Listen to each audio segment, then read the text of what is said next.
Momentum est une présentation d'Uniprix, Lavoie et Gauthier de Beaupré. Après avoir été associé pendant près de 20 ans au monde du baseball dans la région, Christian Laberge a été contraint l'an dernier à quitter ses fonctions de président de l'Association de baseball mineur de la Côte-de-Beaupré. Maintenant qu'il se tient un peu plus loin des terrains de baseball, Christian a quand même pris le temps de nous accueillir dans ce qu'on pourrait appeler un deuxième chez soi. Donc là, Christian, on se retrouve un peu assis comme si on était dans ton salon. Terrain de baseball, tu connais ça depuis très longtemps. Peux-tu me parler un peu du début, quand tu as commencé à lancer l'association de baseball à Bois-Châtel? Oui, Marc-Antoine, je peux t'en parler parce qu'en connaissance de cause, quand ça a commencé, moi, je sais même, mes deux garçons ont joué, mais ils n'ont pas commencé à Bois-Châtel, ils ont commencé à Beauport. Là, on monte à peut-être proche d'une, je dirais, une vingtaine d'années. Ça veut dire que mes garçons ont joué là, j'ai été entraîneur à Beauport. Et à ce moment-là, on s'est dit, pourquoi pas se rapprocher de la Côte-de-Beaupré? À ce moment-là, ce qui arrive, c'est que Bois-Châtel était prêt à embarquer dans un projet, dans une ligue. Mais il reste qu'au niveau de la Côte-de-Beaupré, la balle molle était très, très forte à ce moment-là. Donc, c'était seulement des joueurs de Bois-Châtel, puis il y avait quelques joueurs de la Côte-de-Beaupré qui s'étaient joints à nous autres. Quelques années après, on a annexé avec l'Ange Gardien, qui est devenu, pas Côte-de-Beaupré, mais Bois-Châtel, Ange Gardien. Ça, c'est par l'initiative de M. Yves Germain, le maire de Bois-Châtel, puis de M. Pierre Lefrançois, le maire de l'Ange Gardien. Donc, ça a été annexé les deux. Et à ce moment-là, nous autres, on travaillait tout le temps pour essayer de se rapprocher de la côte, d'aller chercher des joueurs. Puis là, on voyait que la balle molle, ça tombait tranquillement. Puis là, on s'est dit, il faudrait peut-être donner un grand coup pour essayer de partir de quoi sur la côte de Beaupré. Et à ce moment-là, moi, j'ai fait une approche, puis encore une chance que j'ai eu M. Yves Germain, qui, lui, a, si tu veux, amené le dossier au niveau de la MRC, Côte de Beaupré. Puis là, il y a eu une entente intermunicipale qui a été signée. Nous autres, on était bien contents de ça parce que on entendait dire que non, c'est des guerres de clochers puis ces choses-là. Bien, moi, là, c'était un peu mon cheval de bataille de dire on réunit la Côte de Beaupré, puis on fait pas des équipes de municipalité, mais des équipes où que tous les jeunes vont être mêlés ensemble. Et puis, avec le premier comité avec qui j'ai été, on s'était donné comme mandat que les jeunes s'amusent, que les jeunes aient du plaisir à venir jouer au baseball. Puis, je pense qu'on a réussi. Maintenant, je dirais que c'est peut-être un peu mieux organisé. Je veux dire, maintenant, les arbitres, c'est des arbitres fédérés, ils sont habillés, il y a des marqueurs à tous les matchs, puis on voit des équipes de partout. Charlebourg, Beauport, la Rive-Sud, ces choses-là. Ça veut dire que ça attire les jeunes, c'est sûr et certain. Ils ne jouent pas toujours contre eux autres mêmes, puis contre la même gang, si tu veux. Puis je pense que ça, c'était bénéfique pour la Côte de Beaupré.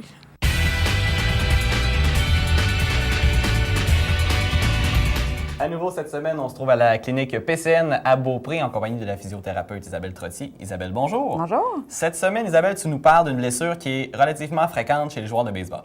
Exact. On va parler de la tendinite à l'épaule ou ce qu'on appelle maintenant la tendinopathie à l'épaule. On a changé un petit peu la terminologie parce qu'une tendinite, un hit, ça implique une inflammation. Puis les problèmes à l'épaule peuvent être plus chroniques à l'occasion. En parlant d'une tendinopathie, c'est plus général. C'est un problème à l'épaule, tout simplement. On va parler de toutes les douleurs qui peuvent se situer à l'avant de l'épaule ou sur le côté latéral. Souvent, les gens vont avoir des douleurs qui descendent assez bas au niveau du bras sur le côté, puis pourtant, ça origine de l'épaule. Alors, il y a des choses qu'on peut commencer à essayer à la maison. On peut appliquer de la glace, 15 minutes, environ 11 heures ou 2 heures, ou on peut échelonner un petit peu plus si ce n'est pas possible parce qu'on travaille. Mettre l'articulation au repos. Ce qui est douloureux, on l'évite autant que possible. On peut utiliser des Advil ou des Tylenol au besoin pour soulager la douleur. Il faut juste parler à notre pharmacien pour s'assurer que c'est correct là, avec d'autres problèmes de santé qu'on a au besoin. Si on fait tout ça, puis ça ne se règle pas, c'est le moment de consulter notre physiothérapeute. Ce que le physiothérapeute va faire, il va évaluer différentes choses. La première chose qu'il va vérifier, c'est la posture. Si on pense à l'articulation de l'épaule, elle est formée, oui, du bras, mais aussi de l'omoplate, puis tout ça est attaché au tronc. Si à la longue, par un travail répétitif ou juste par des positions qu'on aime prendre, nos épaules sont plus enroulées, on a une épaule plus basse que l'autre, la mécanique dans l'articulation est plus la même, puis c'est à ce moment-là que les tendons, les bourses, tout ça peut s'irriter au niveau de l'épaule, puis ça va apporter là, les douleurs. Si jamais au contraire, on sent qu'il y a une petite douleur qui commence à se former, mais qu'on aimerait que ça cesse, est-ce qu'il y a des moyens de prévenir justement que la douleur empire? Oui, il y a des moyens de prévenir ça. Les gens qui sentent qu'il y a un petit quelque chose qui vient de commencer peuvent, on l'a déjà dit, appliquer la glace. Et puis, il y a un exercice avec un élastique qu'on peut commencer à faire. On appelle ça un exercice excentrique. Supposons que c'est mon épaule droite qui est douloureuse. Je vais étirer l'élastique avec ma main gauche. Donc, c'est ma main gauche qui va forcer. Puis, je vais retenir la tension de l'élastique avec ma main droite. Fait qu'il va y avoir une petite tension qui va être mise sur le tendon sans le faire forcer au maximum. Un autre exercice qui peut être utilisé, c'est l'étirement avec la serviette derrière le dos. Puis ça, c'est le temps de l'utiliser quand ça commence à faire mal, parce que quand c'est trop douloureux, souvent, on n'est pas capable de le faire. Ça va augmenter notre douleur. Donc, encore là, si c'est mon épaule droite qui me fait mal, j'amène mon bras droit derrière mon dos. Je tire avec ma main gauche sur la serviette pour monter mon bras droit le plus haut possible au niveau du dos. Je vais sentir un étirement devant mon épaule, puis peut-être un petit peu même un étirement général là, dans l'articulation. Ça va aider à assouplir les structures. Fait que dans les premières phases d'un problème à l'épaule, ça va être aidant.